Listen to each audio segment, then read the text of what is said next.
Welcome back, everybody, to another video. I'm your host, Vinny Adams, and joining me today for the first time is my co-host. So please welcome Katie Howland. Katie, how are you? Hey. Amazing. It's so good to finally be in the co-host seat. I'm so happy to be here and so grateful for the invite. It's going to be fun. It is. We've already got many plans underway, and I think in the coming months it's going to be a nice, pleasant change around here. We're really going to step it up. So I can't wait, and I'm just so glad that we are starting off right now. So thank you. Oh, let's do it. Excellent. Just for anybody watching, this is a pre-recorded interview, so any questions you put in the chat will not be answered. Thank you anyway. But let's not waste any more All right. time. Please welcome our guest, Mr. Christopher Sharp. Chris, Hi, good to see you guys. again. Hey, how you Hey there. doing? I'm doing well, thank you. It's an honor to be on with you guys, especially for Katie's first show. I'm so excited. I've admired you ever since you've kind of like come to prominence in the community, and yeah, this is just a true honor to be here for your first show. And I respect you both so much. So thank you for having me on. Oh, Hey, it's a thank pleasure. you. I'll make sure to slip you a 10 after this for all the nice words. Well, Chris, listen, you've become quite the regular here now, and you've been really breaking some amazing stories. So I thought it was just only natural to get you on to talk about Jay Stratton coming out of the shadows. Because the more we sort of learn about this guy, it not only shows that he was an important role and an important figure in the subject, but it also helps other people, such as Lou Elizondo, solidify what they've been saying and the positions they held and things like that. And so it'd be great if we can just discuss all of that. I think one thing is, as well, is since you were last on the channel, I think you've released 3 articles pretty much based around the work of George Knapp and Jeremy Corbell. So are you able to tell us about, have you got like a working relationship with them now? That's correct. Yes. So Jeremy, George, and I work very, very close together on these stories to make sure they come out properly and that there's no BS attached to them. Nothing's embellished. We just report the story straight. So that's what we aim to do. So obviously, you've got the Weaponized podcast, which is the long form, and then what I do is I kind of come along and I get a story from that, take away all the key parts. If I can, I try to get a bit more information on them to find other angles and say that we need to focus a bit more on this. Can we get more information? And we have a fantastic working relationship. And I've got so much respect for both, Jeremy and George. And I mean, kind of like seeing how the inner workings of how they work on a story, you get so much respect for how careful they are, how careful they are, and they're obsessive about the truth as well. They're obsessive about the truth, making sure they're getting everything accurate. The small details really, really count. The context counts, and I think most of all, I can really respect as well that they protect these people who are coming forward. So they're very, very protective of them because the likes of Jay and John Gutierrez kind of coming out for the first time in public, that's a really, really big deal, especially for them. And you know what the UFO community can be like as well. So no, it's a great relationship that we have, and I'm hopeful that we can break some more fantastic material together. Well, it's great that you can take, all of the good nuggets that are coming out from Weaponized and perhaps give it to a new audience. That's one of the benefits of having those close relationships, especially across the pond. So really happy that you're doing that and amplifying some of the great content that's coming out. Thank you. Yeah, no, and the thing as well about an article is, people can print it out, people can send it on to each other and stuff like that. So if people in the Pentagon wanted to share it or something like that, they can do that. And one would hope that is occurring because I think, these things that Jeremy and Georgia are breaking are causing huge waves, and all credit for them. This is what happens if you're trusted. And as Jeremy says, the best way to be trusted is to be trustworthy. And, the fact that they're getting all these exclusives they can break just shows how much integrity they both have. So yeah, I'm really enjoying the moment. I'm learning so much from them as well. So it's been a great experience. No, that's amazing. Excuse me. I do have a little bit of a cough and a cold, so I may have to mute myself going forward. That's throwing me off. I can edit this out, or I can just leave it in.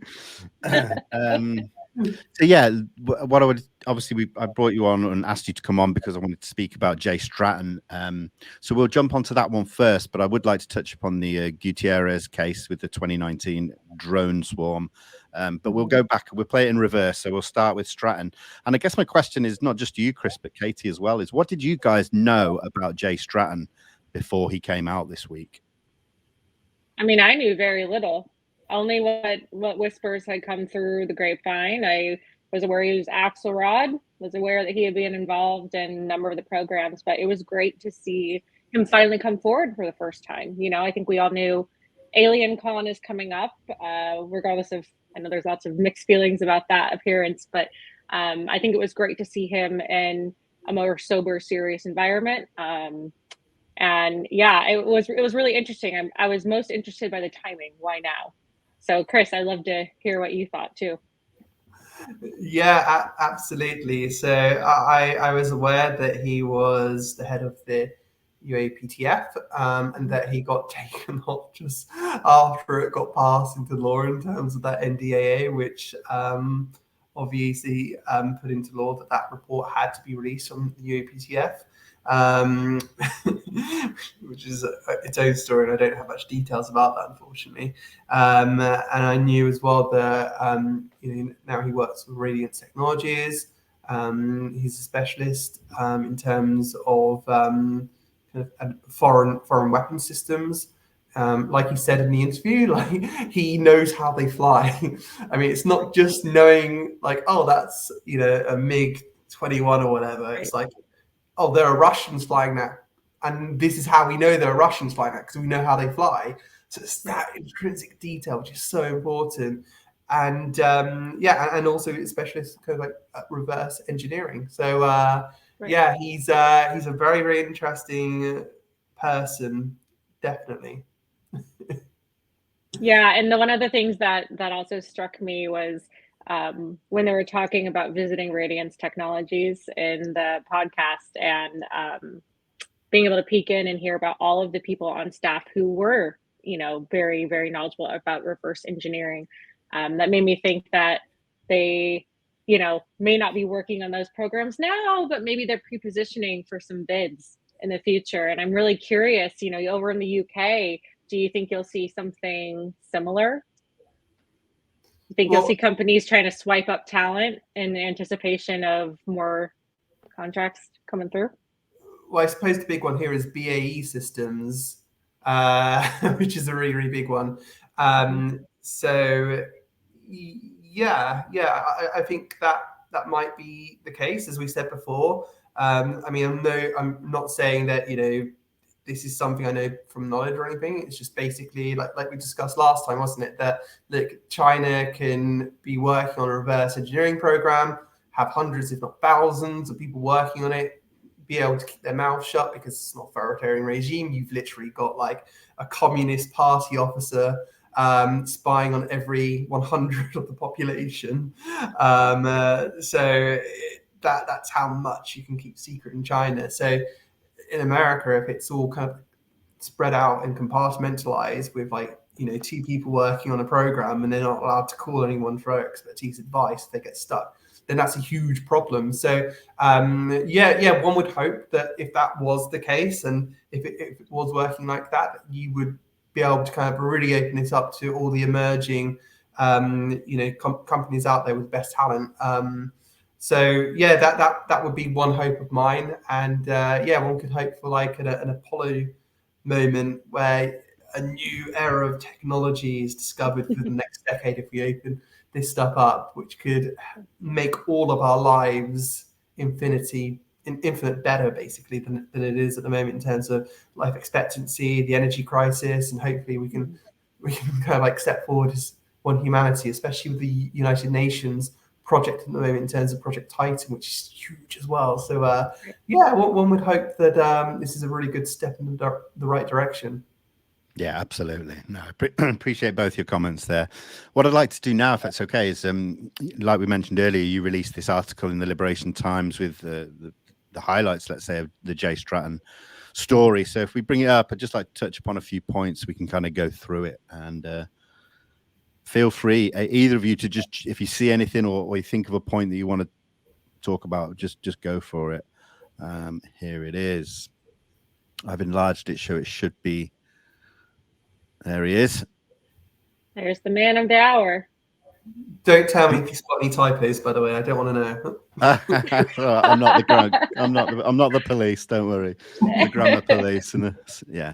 No, I think what was good as well is a lot of the, he came out in this on this podcast, and they were switching between his interview and then back to Jeremy and George talking, and then back to Jay. So we didn't get like a full length, let's say, interview with him. We got some sort of pointers, but I think some of the statements that he made were quite interesting, and they weren't like directly saying something, but I think you can interpret them in certain ways, which maybe some people might say sometimes can be a bad thing, but we can still wait and see what else he comes with further down the line.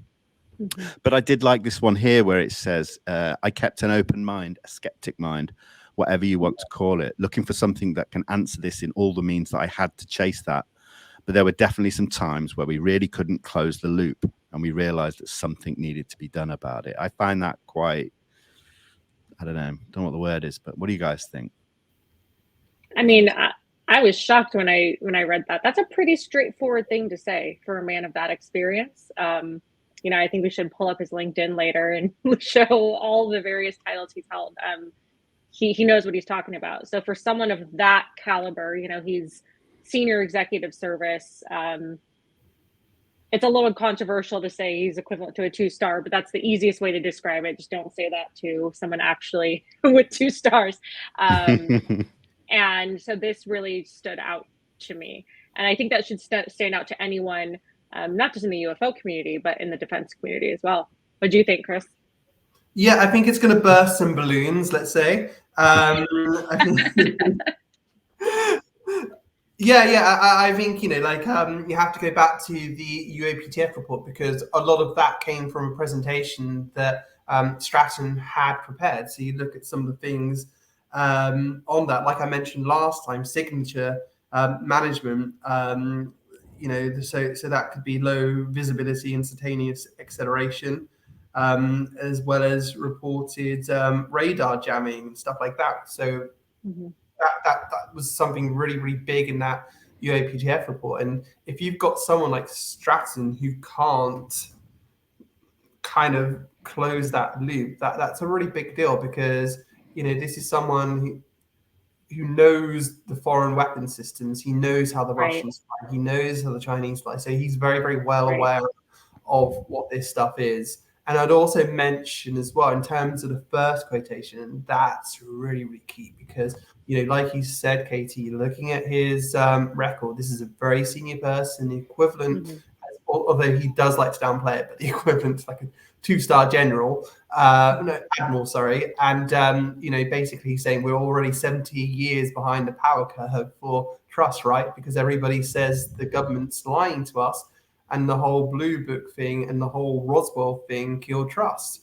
I mean, he's not directly saying they're lying to us, but you can read between the lines there and take away stuff from it. And this is coming from a really, really serious person. So I think this might be a clue of things to come as this stuff starts to unravel and things get made public. In terms of what's happening in Congress right now. Yeah. I also really appreciated the skeptic mention. It reminded me of Mitch Horowitz, who always talks about the need to have a better cadre of skeptics and how we need to welcome skeptics who are doing it in good faith. And so that made me really happy to see that. And I hope that opens up more conversations that way. Absolutely. Yeah, completely agree.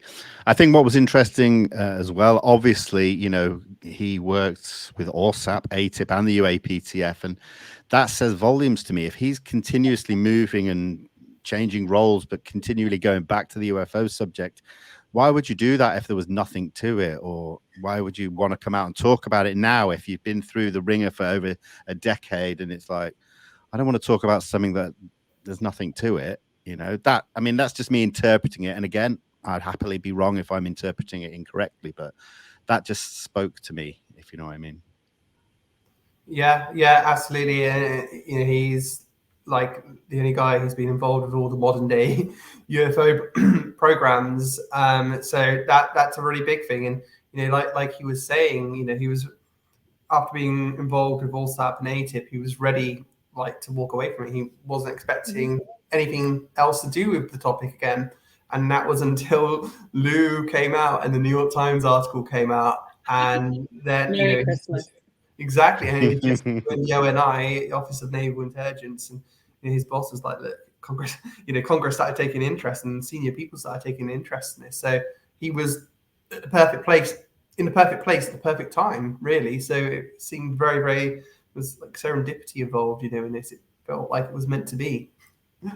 Speaking of meant to be, Chris, I do want to ask you whether you have insight or speculation as to the timing, though, because you're right. He's worked in these roles for, gosh, over a decade now, you know, and it's not exactly a thankless thing to come into the spotlight. And so I'm really curious if you have any ideas or suspect why now. Yeah, yeah, absolutely. Yeah, there's a good reason why now, because, I mean, by appearing publicly, he's emboldening others to come forward, other serious people to come forward. So that is a really, really big deal. And I think people, I would speculate that people are starting to come forward or considering to come forward now that Jay's come forward. I think, oh gosh, this is a really big moment. Okay, that if Jay's come forward, I'm going to come forward as well. So I think this is a really, really big signal of intent for the topic in general from him going out. It's a really, really big, significant, symbolic moment, let's say. So yeah, you've picked a really, really good point there, and I like to think that we're having behind the scenes, you know, I'm always hearing things, and I think that things are going very, very well right now behind the scenes, especially in Washington. I like to think that we've almost got there in terms of winning the war, let's say. And then, you know, we've got further reinforcements coming now with Jay Stratton, like you said, Vinny, earlier. You know, Lou's been out there for a long time, so has Chris. And now you've got Jay coming to join the party as well. And I think that yeah, and I'm hoping that further people come forward as well. Yeah, absolutely. And I mentioned a minute ago about how it shines Lou in a good light as well, because all the things that he'd been saying are almost being validated again. But what also shines Lou in a good light is the fact that you've got Stratton with an exceptional career history coming into ATIP, but only being second place or second man to Lou. So that shows how highly respected and trustworthy Lou was to people within the Pentagon and that, you know, so it's only doing good things. And you mentioned Jay coming forward is going to, you know, help other people come forward. And again, seeing someone of that high caliber will, you know, hopefully show people that if he can do it at that level, then I'm going to do it, and things like that. And we mentioned earlier, and I'll stop waffling in a second, that we were going to show the LinkedIn. So I've got that ready because it is incredible. And you can see some aerospace jobs there at the bottom. But what I wanted to start up was the DIA role, which he was in. I mean, it's just impressive. I mean, do you want to talk us through that a little bit, Katie? And I'll move up when you've gone past it, because you probably have had more experience or knowledge when it comes to departments and agencies. Yeah, I mean, I think what's really interesting, what first stood out to me is that he is the person that brought the Skinwalker Ranch book to Iraq, which kind of started, if you're familiar with how OSOP came to be and people came to advocate for it. It was basically that they were all sitting in the green zone, passing this book around the one pool that everyone gathered at. So it was pretty cool to find out that that was kind of the genesis of a lot of these programs. It came from Jay pulling a book in his backpack on deployment. But yeah, it's interesting to see. So the Defense Intelligence Agency is very highly respected, obviously, is, you can think of it as like the entire Pentagon's intelligence branch. But what's really interesting that I saw is like the how he kind of would go in between branch specific jobs, like he said he was a reservist, I think in the Navy, if I remember correctly. But then he would work for, organizations that actually go up to the intelligence branch, the ODNI, instead of actually to the services. So it gave him a lot more independence to investigate things not directly within the line of command in the same way. So that's what really stood out to me here. You also see, obviously, the Department of State. That's not uncommon. You'll see 6 months. It was probably a rotation that he took while being in the intelligence community. Or the intelligence community. That's very common. In fact, the Arrow openings that we've seen are those types of joint temporary rotations. They're not permanent positions. So it looks like he was a part of, similar programs like that, and got to go, to Baghdad, to the Department of State. So he really touched a lot of things. Yeah, absolutely. And I see it here as we come up. We've got this flight commander here, 7-month role, Afghanistan, Camp Leatherneck again. Yeah. But then he moves in here into chief space technology issues in the Office of the Secretary of Defense. See, this seems more of a more permanent role. Yeah. It looks like it. It's hard to tell for me. I very, very briefly worked for DoD. And so it's hard as a contractor. So it's hard for me to tell sometimes whether some of these are civilian roles or whatnot. I think possibly the OSD role is probably civilian role. Yeah. Right. Yeah. Because then you see the Director of Air Warfare and Spear, which would have been civilian. Yeah. So, I mean, there we go. Keep going up. We could sit here and go through each one. It would take forever. It's unbelievable, isn't it? Yeah. And when you get up to the top here and you see senior level executive, that's it doesn't sound crazy, but that's a very, very rare and highly respected level in the civil service. So once you get past GS-15, which is like the highest pay grade level you can have within that system, you become a senior executive service member. And that's where you get into some of the star equivalencies. So that is really what gives him, I think, the authority to go across to a lot of folks in our agency, in our department, and get the information he needs. Yeah. I love it that you're here to lay this out for us, because I would have no idea. So I really appreciate it. This much knowledge, this much. I'm going to have my Pentagon friends messaging me going, no, you got that wrong. And then obviously we see at the top his current position at Radiance Technologies as Senior Portfolio Advisor Maritime. Could you try again? Sorry, Siri's shouting at me. So yeah, I thought that was just interesting to bring up, but let's jump back to the article. Again, if you see anything that I'm scrolling past, please let me know. Yeah, that line there. Jay Stratton was seen as the best person to work on the topic by ONI due to his previous experiences with other UAP programs and his background in identifying the capabilities of other nations' military systems and validating potential threats. Now, when people put him forward for these positions to bring him back into a UAP program, is this offering him a job, or is this telling him you're going to do this? Like, what level of choice does he have? And is it, that's what I'm interested in. Yeah, I mean, in terms of that, I think just from interpreting it myself, I think it was just kind of like, look, you'd be great for this role, Jay, and we know that you're interested in it. It's kind of like, I think they may have anticipated that he would be interested in the role, and it would be something that he would take. So I think it was just kind of like a nudge in the right direction, basically saying, I think you're needed for this. And obviously with Congress and other senior people within the government breathing down their neck saying that we want some answers after this 2017 story comes out, then yeah, that does make sense. And then after that, what happens is that you have an entity which he starts, which later becomes the UAP task force. I mean, I think it was the UAP task force in name, and then it got formalized when Esper, I think it was Esper, wasn't it, in 2020? He was the Deputy Secretary of Defense, in August, when he basically formalizes the UAP task force. However, if you look within the Intelligence Authorization Act,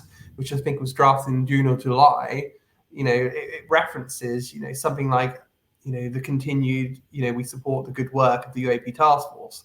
So it speculates that even before, that mandate was being drafted, asking for something to be drafted in terms of report by the UAP task force, that something already did exist within the Navy. So that's quite important as well, because that starts in 2018. The report from the UAPTF came out in 2021, so this had been going for 3 years already before the report came out.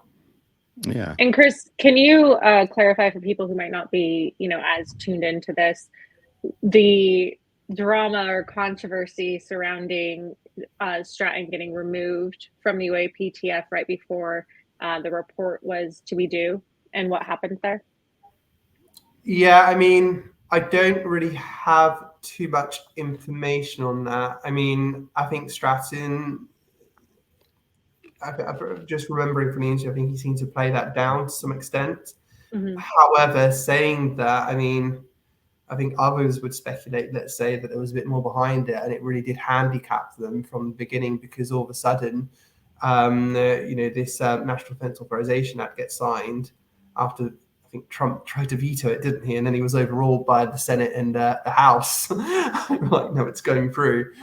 So all of a sudden, in the new year, they find themselves, oh gosh, we've got like 6 months or so to draft this huge report, which is, which has got to be sent to Congress. And then all of a sudden after that, it's kind of like they lose the main guy, the director in charge. And that was a huge blow to them. And remember, the other people, I think it was like 2 or 3 other people that may have been at the UAPTF at the time, they all had other jobs. They all had full-time jobs that they were doing as well. So this was kind of like, despite the urgency of this, as we've now discovered with the Chinese operations, and look, studying UAP also means finding other platforms as well, which are of vital national security interest. And just seems to me bizarre that you would dedicate full-time staff to this. But anyhow, it was their commitment. These other guys took it on when after Stratton was moved.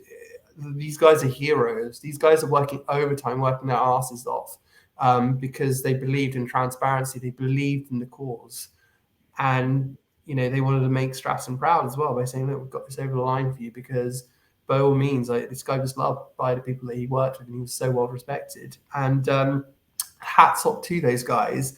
And what they managed to do is they managed to use a big presentation that Stratton had created.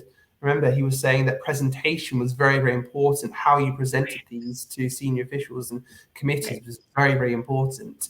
So he had created something very, very impressive in terms of what he was showing all these key people in Washington. And it was that basis of this kind of like presentation that he had created that helped the task force, get this report to Congress on time and create something which was substantially better than what we got last month.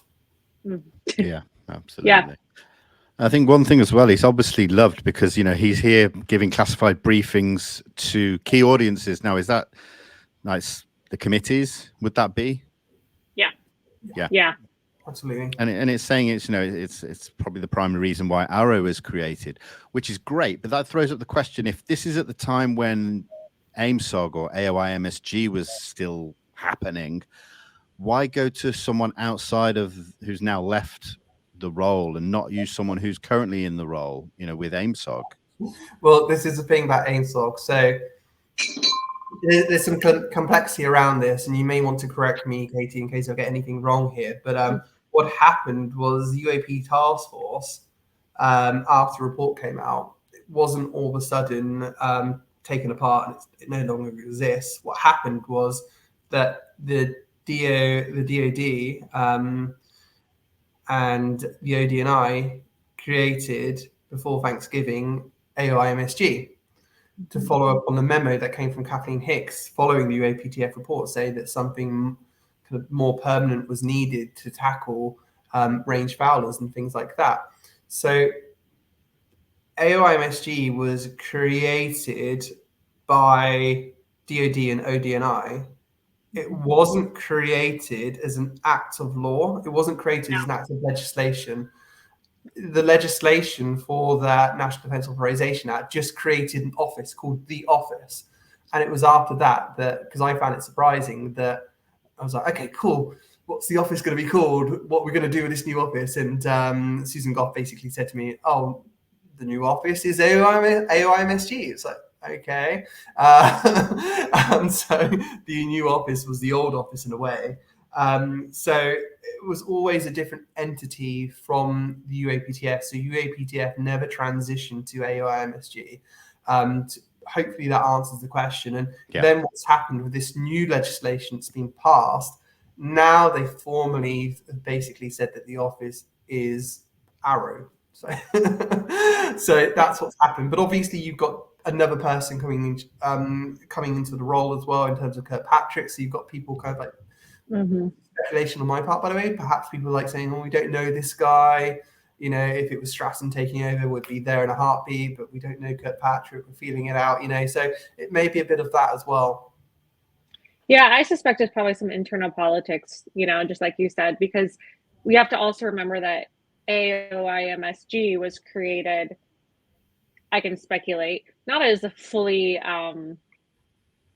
gung-ho response by the Pentagon, but actually as an attempt to create a watered-down version of what Gillibrand and Rubio at the time were proposing in legislation. And I think the hope was that if they jumped ahead and said, oh, look, it's okay, we're already creating an office, that Rubio and Gillibrand would kind of back down, and they didn't. Because they didn't think that AOIMSG was going far enough. And, you know, because of Rubio and Gillibrand and others, we now have Arrow, which is fantastic. And so I suspect that there was a little bit of push-pull in terms of personnel and who was in whose camp. You know, the Pentagon can be quite political in that way. And that was definitely what I took from it as well. Absolutely, and they're always calibrating, navigating their way through. So, you know, a bit of navigating they were doing this time was removing it from OUSDINS, right, which was a big move in terms of who they're reporting to. So, yeah, so that was a great move there. So, I mean, yeah, so maybe there'll be more to come. We'll have to see. Yeah, fantastic. Now, I mean, this line here, which I believe is George Knapp saying it.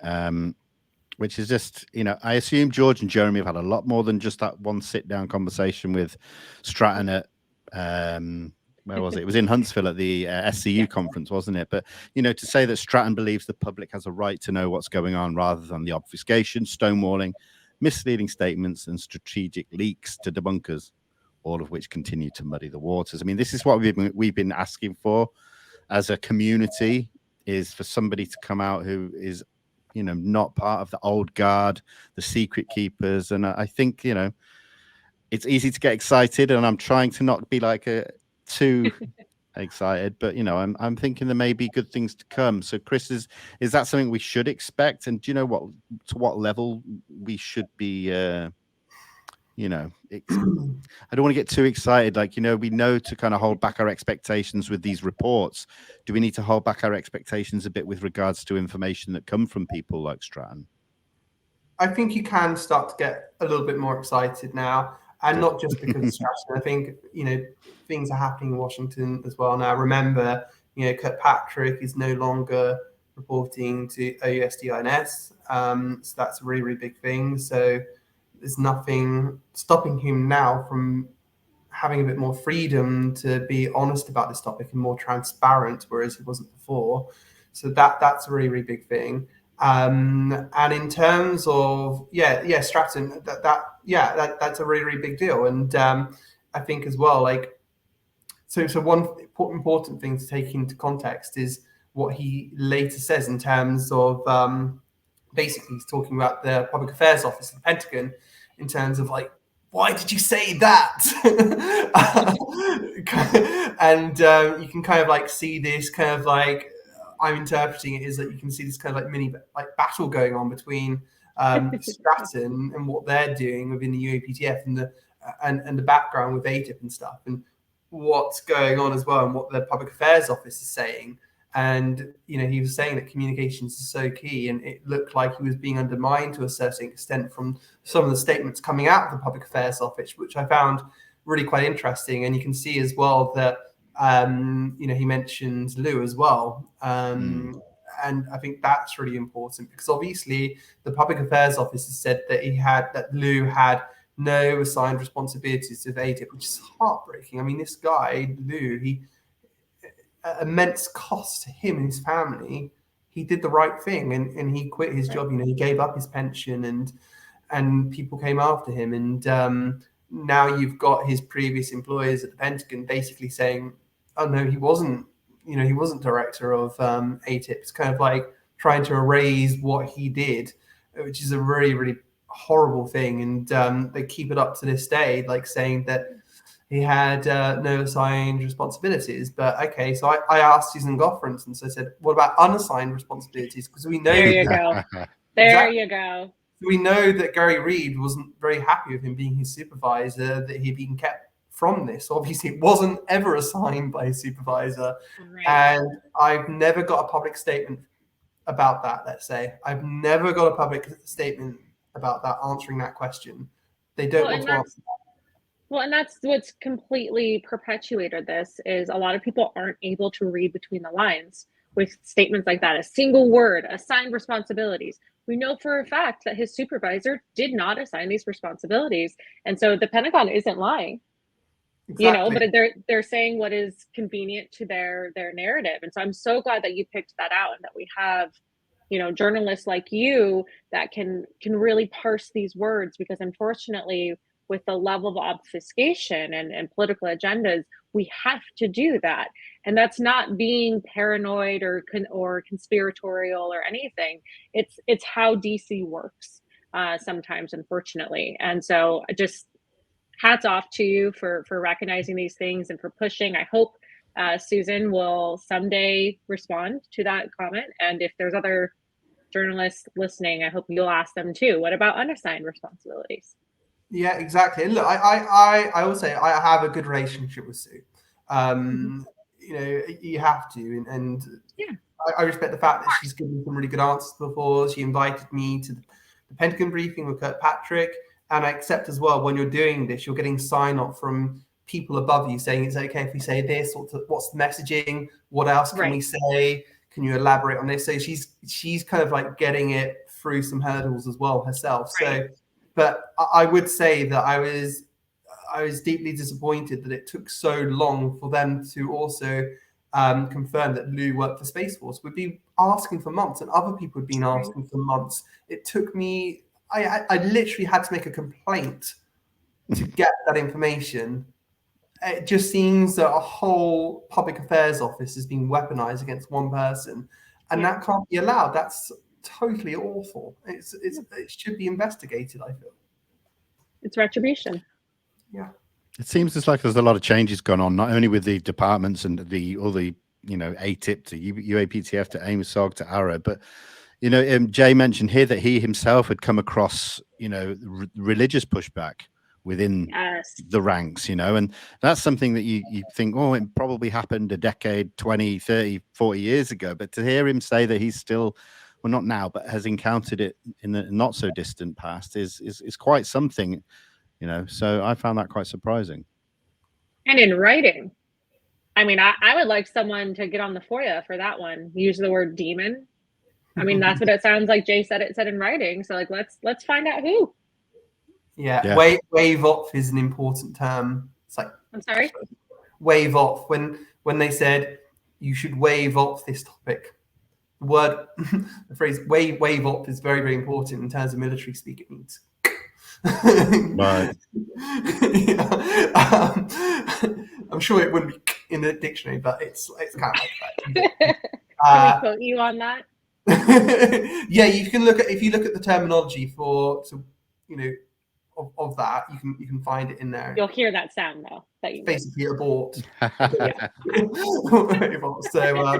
So he's talking in military terms there because that's his language. So sometimes what you have to do is you have to get context of how he's speaking in terms that he's using to understand the importance of it, because he's speaking military lingo a lot of the time, probably he doesn't even realize it when he's talking in normal conversation. But yeah, you can tell that, you know, he's a deeply humble guy, very, very respectful. He's not trying to cause too many waves and enemies and stuff like that within the DoD, which is fantastic. And he's going about it the right way in terms of what he's saying, and his measured statements in that interview. And yeah, hats off to him. I really respect him and what he's done. And I'm hoping that this helps other people come forward as well. Yeah. Do you think this is why he didn't come out, you know, in a more mainstream way, say a big article in one of the big newspapers, you know, the New York Times, Washington Post, or anything like that? And, you know, he came out on a UFO podcast and with a journalist that writes about UFOs. Well, some people may say, well, why is he doing that? If he's really got something, why doesn't he come out on 60 Minutes or something like that? And, you know, is this going back to what you just said about he didn't want to make waves, but and be like, boom, hey, Pentagon, DOD, look at what I'm doing? And, you know, is that possibly why? It's about trust. It's about trust and reporting the story properly, because this story, it's important that it gets seen by the right people. I think that's very, very important. And I think at the moment, I would say that mainstream journalism and the big publications have a lot more resources than, you know, a father and a husband with another full-time job like myself have a lot more resources, and they're not asking the right questions, and I don't think they're going about it the right way. That like I've said in a previous interview, like when and I've studied this as well, I did a dissertation on it. Like, you know, like if you're a journalist and you're embedded in Israel and you're reporting on the conflict situation there, if you're embedded in Israel, all the sources that you're going to get access to are official Israeli sources.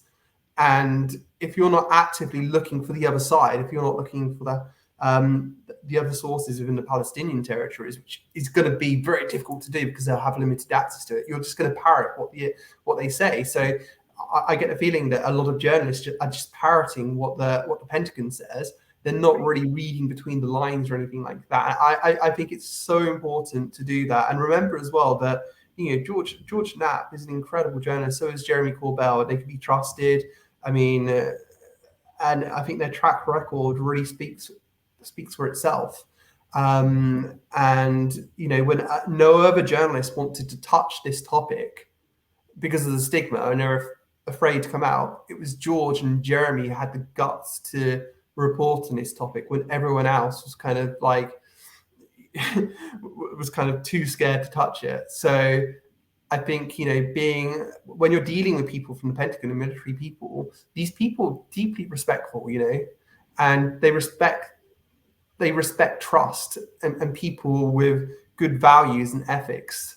So I think, you know, that relationship and being trustworthy in terms of Jeremy and George, that's really paid off for them, which is why they're getting all this exclusive coverage. You know, they're not just going to General Van Herk from NORAD, who's kind of like saying, "Oh, UFOs, it's nothing," you know. They're not doing that, and I think, you know, it's difficult in this environment to actually find someone trustworthy these days, especially amongst journalists. You would expect better from the New York Times in terms of the reporting on this topic.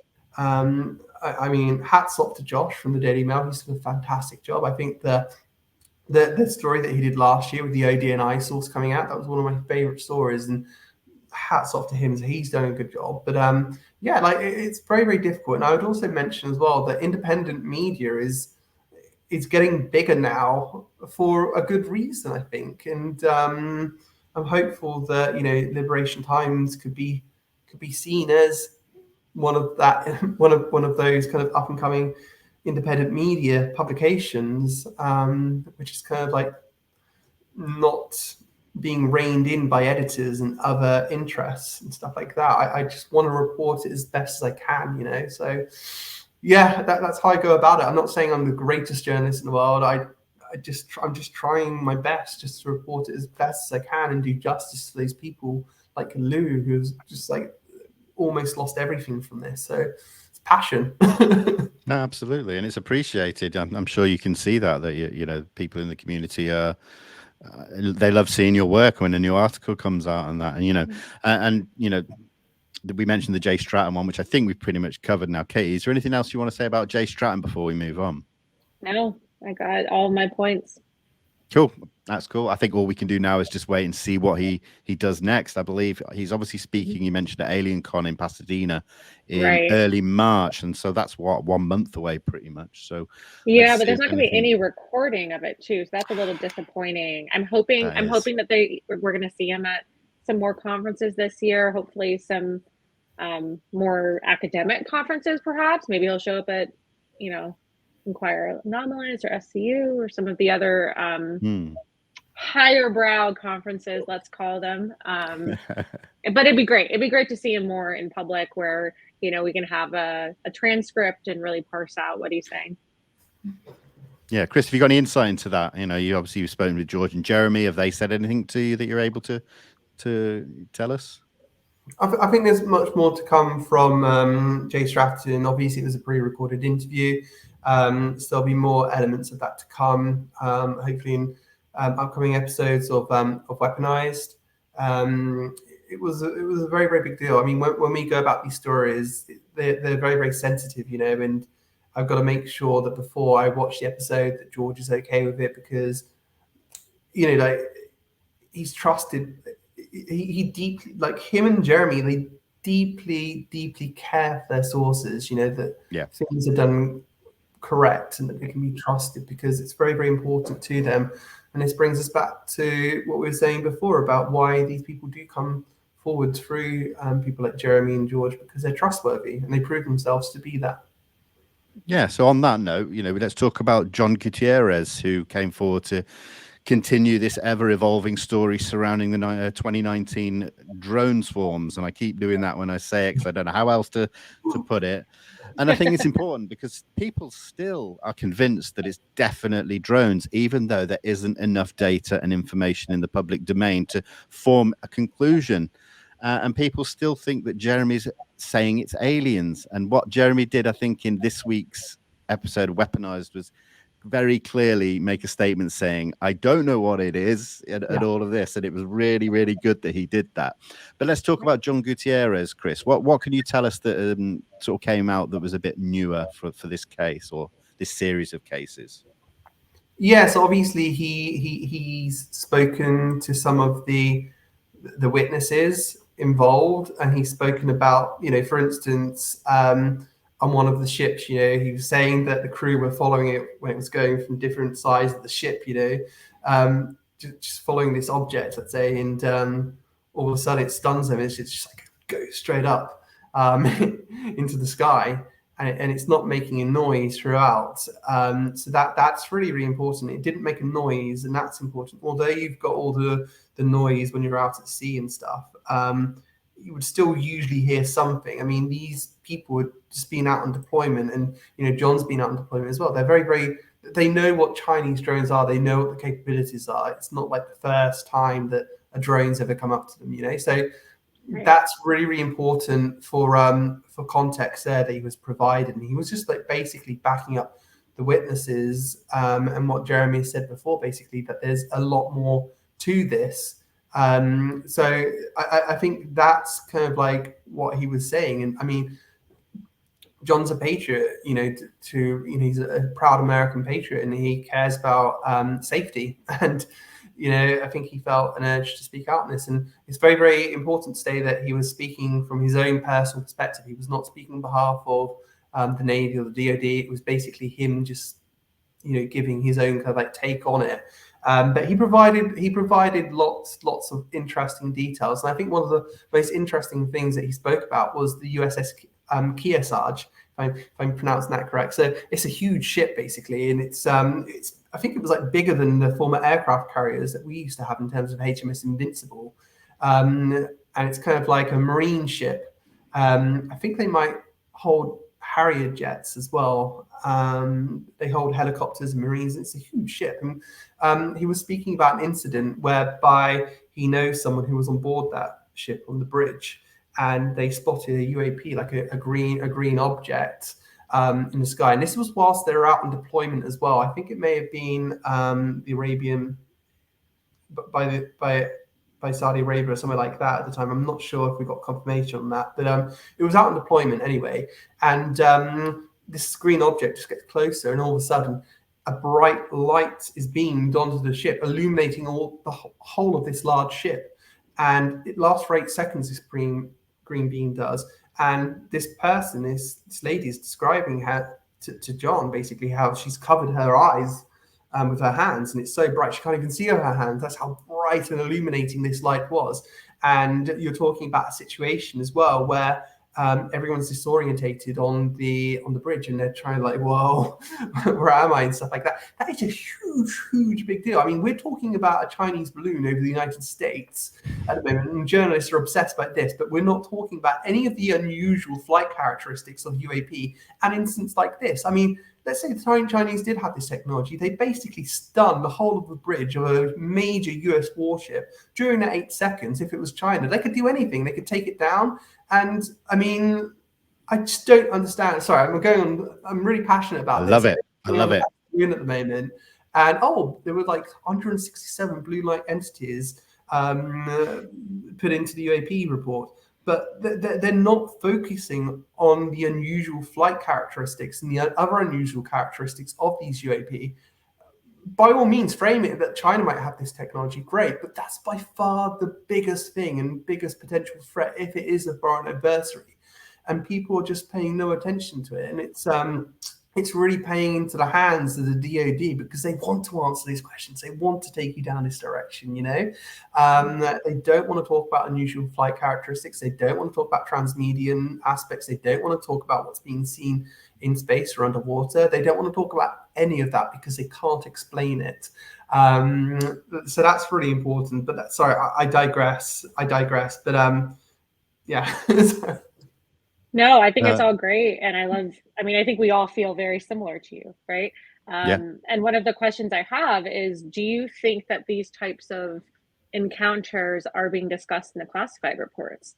Do you think these are being highlighted to members of Congress to be aware of, or do you think they're being kind of shoved under the rug entirely? Yes, I think they are being presented. I mean, remember what Jay Stratton says, presentation is very, very important when you're doing these things. So it's going back the right way. And I think, although I am very, very passionate about the balloon incident, everyone's going on about this this balloon and prosaic technology. I mean, balloons date back from the 18th century. However, saying that, it's a very, very good way of presenting the UAP issue. And if we do go down the route of the unusual flight characteristics of UAP from this, it's a very, very good way to get in there. So I feel that this could be a very, very important aspect. If we are going to focus on our skies a lot more, and that's in terms of my country as well as your country as well, Katie, or our country, Vinny. I feel that you won't just see balloons that you'll have to explain, because Congress will be on top of this now, wanting to know everything that is in the skies above America and above the sensitive military assets. They want to know if it's balloons. They want to know whatever it is. So let's say if you do see something extraordinary technology, they're going to catch that now. And, it's not just Congress that's going to be on it with this. It's going to be the president as well, because it's gone all the way to Biden now. Yeah, and just going back to the 2019 drone swarm case, I think it's even more strange now that we've had John Gutierrez come forward, because he's pretty much helped in rule out the Bass Strait part of the story. The merchant ship, it really does not look like that was anything to do with it. Part of some of the times when these drones were swarming, it was moored up in the docks or whatever. And then the big thing was that these objects were spotted coming from the west, from the open ocean. So this is still very much a mysterious case. And for everyone that's saying, well, it's definitely drones, they may be right. And I think this is important, but we're not going to go there. Oh, sorry, I'll speak for myself. I'm not going to go there without the data. So I will continue to be their UAP because they're unidentified. And I think I'm purposely making that point almost because I was inspired by Jeremy to say, for anybody that thinks that we do what we do, or I do what I do because I so badly want it to be aliens from outer space or whatever. It's not. It's because I want to see this right through to the end, and then I'll go with the data. Absolutely. You want to take this down the logic train. So I started that article, and I made a point from starting the article with a quote from one of the people who made the designation of unmanned aerial systems. And that person admits that that was a mistake. Looking back on it, that was a mistake because we hadn't positively identified it. So that's really, really major. I mean, they're going they're going on the basis that it was unmanned aerial systems because these people making the designation decided to do so because they were too small to have a human on board. So therefore it must be a drone. So that's what they're making the assumption based on. However, these people that made the initial designations are now saying, oh, I'm not so sure. I don't think it was. It wasn't coming from the Bass Strait. They just appeared to come from nowhere. You know, they're coming from the west and they were going east, west, north, and all these other bearings. They would have gone back to one place if it came from a certain location. Bizarre activity involved.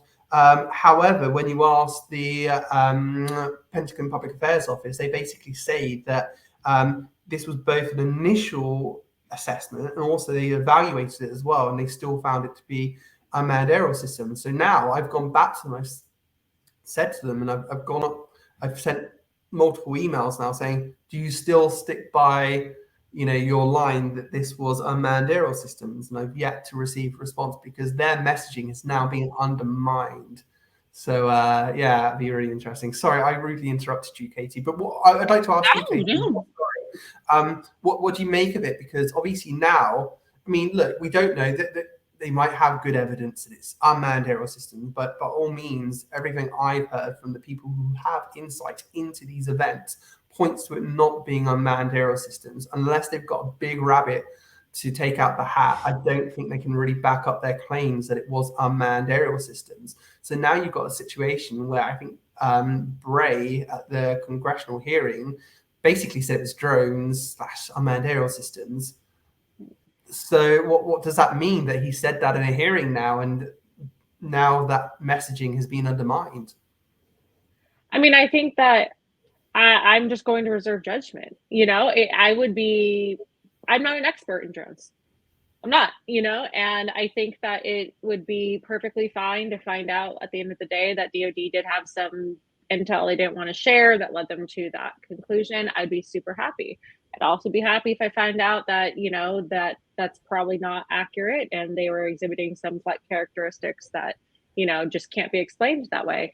You know, I kind of tend to agree with Vinny and Jeremy that, you know, I came into this as a national security professional concerned with whatever it is.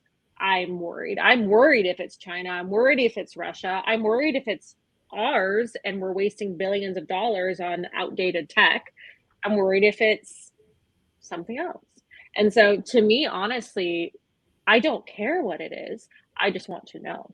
And I think that all of our defense officials and both of our countries need to look at it that way. You know, I get that there's stigma, but the bottom line is we have to secure our airspace, we have to secure our seas, we have to know what we're up against so that we can properly prepare and respond. And asking those questions is the only way you do that. And you can't take anything off the table. Absolutely. Absolutely. Well said. Yeah, well, I think that's kind of covered the latest on that. Chris, before you go, is there anything that you're able to talk about that you are working on? Any little inside peeks of anything new? Yeah, give us the hot goss. Yeah, I mean, I'm just currently in a tussle with Susan Goff on the Orb of Mosul. Her current line is, look, I'm not going to comment on anything contained within classified briefings, which is fine. That is a great line to give and perfectly understandable. My problem is there's a lack of consistency because they previously have commented and confirmed materials within classified briefings, which are the other videos. So I just asked a question saying, look, I get that and perfectly respect it for security purposes, but can you explain to me why there is a lack of consistency and what is your approach for commenting on these? Zilch. They don't want to answer that. So I find that really, really frustrating. So, I mean, we're currently just trying, we've got good reasons, to believe that there are lots of people that can confirm it, and I have had it confirmed to me through various other sources that it was something contained within, a classified briefing that is legitimate. So I think we're very confident that it is, but it's just frustrating that there's a lack of transparency from the Pentagon in actually saying that. And Goff is saying that there's going to be more materials which are going to be released relating to UAP when they can confirm it and release it. But I mean, what we're getting so far, it's not good. But I think some of the progress that's being made in Washington right now is very, very good. And I'm hoping that this does change it, and that we're going to see some contradictions coming up as the record is corrected. But my big question right now, as going back to this balloon thing, that we've got incursions going on every day. Like Gutierrez said, these things are being seen every day, and they're a safety hazard for flight. And Graves has said that we saw them like every day as well on the East Coast. Why is nothing being done about it? Like, what? Why are journalists not taking an interest in that? Saying, why is nothing being done about this? Could be Chinese, we don't know. But it's just incredibly frustrating that you're just seeing a lack of transparency on this. And I like to view this topic that you've got one side, and I think it is very true, as said by the ODNI source. They don't want to comment on this because they can't explain it. They can't explain it, so they don't want to comment on it because they don't want to turn around to the US public and say, we have no idea. But then you've apparently got this other side within the special access programs and stuff like that who know perfectly well, allegedly, what this stuff is. So if I'm a congressman at the moment in America, I'm probably just as frustrated. But, well, yeah, it's a matter of protecting our military members, and every congressman or congresswoman should be aware of that and pushing for that. Absolutely. Well said. Yeah, well, wonderful. Chris, thank you so much. Katie, I'm going to hand it over to you to do the outro. Well, thanks for being here, Chris. Welcome to Disclosure Team as an official team with me and Vinny. Great. Thanks for being here, everyone. Really appreciate it. It was fun to sit in the seat with you guys. And Chris, thank you so much. It's always wonderful to talk with you, and appreciate your thoughtful approach to this issue and your friendship. And can't wait to see what you come up with next. Thank you so much for having me both. It was just brilliant. I loved it. What a great experience. The insight provided by you, Katie, and the thoughtful questions provided by you, Vinny. And it's just, I think this is going to be great. I can't wait to be on again. Hopefully, won't be too long. Anytime, my friend. Anytime. All right, guys. We'll see you on the next one. Take care. Bye-bye.